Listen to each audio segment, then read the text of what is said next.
Alright guys, it is giveaway time yet again at Futtrading, and it is another monster giveaway. We're giving away yet another Xbox Series S. Alternatively, if you don't like Xbox and you don't want to play Xbox, you can get £250 to put towards a PlayStation or whatever else it is that you wish to get. You've just got to subscribe to enter. What do you get for your money? For £10 a month, just £10, you get yourself access to Tier 1, which is buying and selling prices for our FODDER flips, for our special cards, for our icons, and the weekly trading guide and club stock guide that are handwritten by me. Tier 2 gets you all of that, plus our live sniping filters and our fluctuations area. This live tracks the market 24 hours a day, allowing you to target your buys. And Tier 3 is £20 a month. It gives you everything on that website, but it also gives you access to our Discord bot that direct pings you with the deals that you can go out and buy. It literally says there's a deal on the market, go and pick it up. It's an amazing, amazing tool. So yeah, get involved, giveaway, Xbox Series S. Let's get into the video. Yo, what is up guys? Welcome back to a new video with me, Fuzzball40. As always, if you're new around here, make sure you subscribe down below and make sure your notifications are turned on so you never miss an upload. Check out futtrading.co.uk. We're giving away an Xbox Series S or £250 in cash. One of you guys is going to win it every single time we do this. We make it clear who has won. So one of you is guaranteed to win that this month. So make sure you check it out. And if you haven't done it yet, make sure you check out the Ripley Village FC. It's the team that I'm now chief executive of. It's an unbelievable journey we're going to go on. We play at the lowest end of non-league football. We're hoping to get promoted. You guys can come on that journey with us. So check out the videos. The first match highlights went live recently, a couple of days ago, I believe. They went live a couple of days ago, and we're hoping to get sort of 2, maybe 3 videos a week out in the long term for the Ripley Village videos. So I'm super, super excited for you guys to get involved in that. But this video is all about the party bag SBC that is in the code for the next day or two. We saw the drop last night of the reunion pack, which is absolutely terrible. I don't know why anyone does it. But the party bag is in the code. I'll show you that in a second. I want to show you guys how you're going to make coins out of doing the party bag. Now, we're not going to be talking about trading with FODDER or Team of the Weeks. Forget that. We're going to be talking about trading with the cards that come out of the party bag and how that affects the cards on the market. It is the easiest way to make profit, and it's very, very quick. I'll be right back. Alright guys, welcome to the pack code update on Futtrading Twitter. That's our Twitter. Go and check out our Twitter, follow it, because we try and get this as soon as we see it. We get it up onto Twitter for you guys, and it will tell you what is coming on the game. We're probably the fastest to do it. Our bot updates very, very quickly, so you'll get sort of notice of what's coming before most people do. But you can see the most important pack here is this one here. Contains one player from Winter Wildcards, Team of the Year Honourable Mentions, or Future Stars Team 1 and 2. Now, some people said they thought this would be a store pack. Some people said they thought it'd be a SBC. I'm pretty sure it'd be an SBC. Either way, it doesn't really matter in terms of trading with it. So, whenever we get a SBC that has a certain card type in them or whatever it is, those card types that are tradable on the market take a hit because they get panic sold off. For people that don't know what panic sold is, everybody, let's say, for example, you can get Gakpo in that pack. Everyone that's got a Gakpo goes and lists him up because they know or think that he's going to absolutely plummet in price because everyone's going to get a Gakpo. So he'll go from that 20k down to 15k temporarily, and then he'll bounce back again. And this is where we can make a lot of coins. So the first port of call should always be here, which is when you go into Google, you type in lowest rated players, footwiz or whatever on FIFA. So you do that and it'll bring up this little list here you can click on. And it gives you the cheapest players for each position. So you'll see like 86s, Ibrahim Sangare, Cody Gakpo, Miranda, 87s, Darwin Núñez, Tyler Adams, Goncalo Ramos. All these cards here, it tells you which ones are cheapest. And what it does also give you is a very good idea of what is for the price currently. Now, bear in mind, FODDER is massively inflated at the moment. So we've got Jadon Sancho here. And FODDER's hugely inflated. It's climbed and climbed and climbed and climbed. Bear that in mind when you're looking at these cards as a general. But we know from this that we've got Winter Wildcards coming in the packs, Team of the Year Honourable Mentions, and Future Stars 1 and 2. So we know that they're coming as cards. What my advice to you guys would be is to keep an eye out on one set of those cards. Now, in the Discord, under the website, basically everything you need is there. So on the website, we track the market 24 hours a day. So it will tell you on the website what those cards were 24 hours ago. You don't even need to do this, because it tells you exactly what those cards were. It will tell you the exact drop-off, and it will tell you what the buy point is because of that. It's an unbelievably overpowered tool. But let's say you haven't got the website, and that's fine. You might want to have a little look at Winter Wildcards. And so now, depending on what you're using, whether it's a pen or paper, your phone, whatever, you should be screenshotting this based upon the console you're on. So you've got PlayStation prices here. You've got Xbox prices there. You can click on whichever one it is you want. And then just get up the item type, which is going to be Winter Wildcards on this occasion. But if you're all going to pick Winter Wildcards now, you're going to screw yourselves up. So use all of the types you possibly can. And then you can work on your budget, basically, based upon your budget. So if you've got a mid-tier budget, you might want to work with the sort of 200Ks, 188K cards, maybe 50Ks. Low tier, the 28Ks, 23Ks, possibly 41K. You work with those cards there, basically. And all you're really doing is checking the price of these cards. You might want to get Morales up, for example.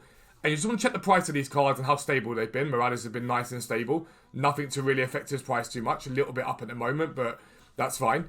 And get a rough idea if there's been anything that's caused them to drop or not. And then all you're doing is writing down their price. Just write down their price. So Morales, 28.5k prior to 6 PM.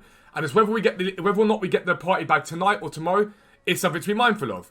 And again, you might do the same thing with Kieran Tierney, who I've actually already got up. 42k.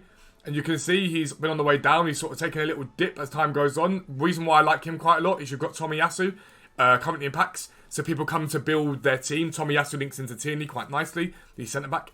But again, you can go like Tierney with 42k. And you can repeat that process for all of them. And then 6 PM hits. And we get the party bag, whether that's today or tomorrow, whatever it is. These cards get sold off. What you're looking to do is buy these cards once they've dropped as far as you think they're going to drop. Now, a really easy way to tell when the furthest is they're going to drop is to wait about half an hour to an hour after the content. A lot of people are very quick to buy in very quickly. They see Alessandrini at 20k and they buy. Just hold. It's always better to buy nothing than it is to buy a bad deal, okay? It's important you understand that. If you remember, Theresa May used to say, no deal's better than a bad deal for Brexit and that nonsense. But basically, the same thing here, though. No buy is better than a bad buy. So Alessandrini, for example, 23,000 coins. So it's a really, really good card, this. Why it's 23,000 coins, I'll never know. But Alessandrini, 23,000. What we can see already, though, is at the moment, 86 ratings as a standard are about 20k. So you know that with the content at the moment, Alessandrini's being held up either way, no matter what happens. But it's a French striker. So if he gets down to 17, 18k, you know it's a really, really solid buy because he dipped by quite a significant amount. You can see 20,000 was his low on Monday. He's up at 23,000 because he's followed fodder up a little bit. So if he gets below fodder prices, it's a really, really good buy. And you can do that with all these cards. Now, it isn't an exact science. I would be looking for at least a sort of 30%-ish drop, 25-30% before I bought in. Would he bounce back to 23 again? Arguably not. However, there's a way you can obviously make these buys even safer, and that's to buy them with things like hunters on them, shadows on them, or position changes. So if you could, for example, go and find Alessandrini, and you can get Alessandrini bought with a...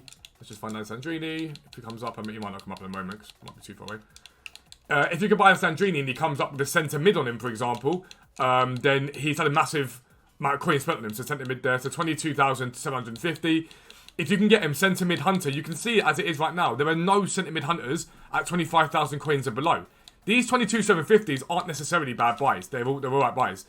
But if you were to buy them at 20,000, 19,000 with hunter on him, you know that would be a pretty decent buy.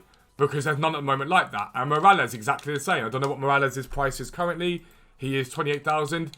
If you have a little look at Morales, and we have a little look at with centre mid on him, cheapest centre mid at the moment is 32,000 coins. So he alone is what, 4,000 coins more than he's currently selling for? And there's going to be a limited number of these centre mid cards. A limited number. There's not be tons of them, see it as you see here. There's 4 at 35,000 coins and below. So if Morales takes a hit and gets down to 24, 25k, and you see him with centre mid hunters, they're the ones that you want to buy. They're the cards that you're interested in, because they're the ones that are going to hold the lowest, going to bounce back highest, even when they're holding the lowest. Because no one cares. It goes, right, well, I've got a centre mid Morales. In my panic, let me list it for 30,000. They just go, right, he's 25,000. I'm going to list him now before I lose more coins. And that's where we come in and we sweep up all these cards and say, thank you very much. We wait 24 hours maximum. They bounce back on the market and we sell them. But position changes and chem styles are important. Really, you should try and get position change and chem style together. If you get one or the other, it isn't the end of the world. You'll still do quite well. But position change and chem style will be the ones that bang the most. They'll be the ones that get you to 6,000 coins profit relatively easily. And it's not very, very difficult to do at all. Outside of that, I would just keep an eye out on the Future Stars Team 2 cards here. The Team 1 will drop. But Team 2, I'd be quite interested in. Quite a few of the Team 2 cards are quite low as it is. But if you remember last week, I told you about Pedro Porro when he was basically fodder price at 35k. He's now 47,000 coins. He's gone up with the content. He has spiked because of that. But even if you don't allow for the spike he's had with the content, as time's gone on, he's just bounced up either way. And bit by bit, these cards rise. So Team 2 players are probably going to take a big hit when these sort of SBCs come out. Plus a potential people that have been holding off for, like, I don't know, their 85 times 10 packs. You could do quite a decent job on things like the Team 2, Future Star Team 2, sort of lower end fodder cards. They are very little risk. Not much risk at all, in fact. And over time, they just bounce. Kakire, by the way, what an absolute banger this card was. He got down to 145 on Sunday. We talked about it in the Discord. Up to 170 now. Unbelievable climb from him. It's a superb card. Really good CDM. But that's what you've got to be working with tonight. If you're looking to trade with the party bags, again, on the website, everything is done for you. None of this is ever needed. You go onto the website, it explains why the market's dropped and how it's dropped. Then you guys can go, right, let me buy into it and make coins from that way. But if you're new around here, make sure you subscribe down below. Make sure your notifications are turned on so you never miss an upload. But for now, I'm out. Peace out. I'll speak to you soon. Say hello to the desert sky. These open highways are calling our name. And now it's time for us to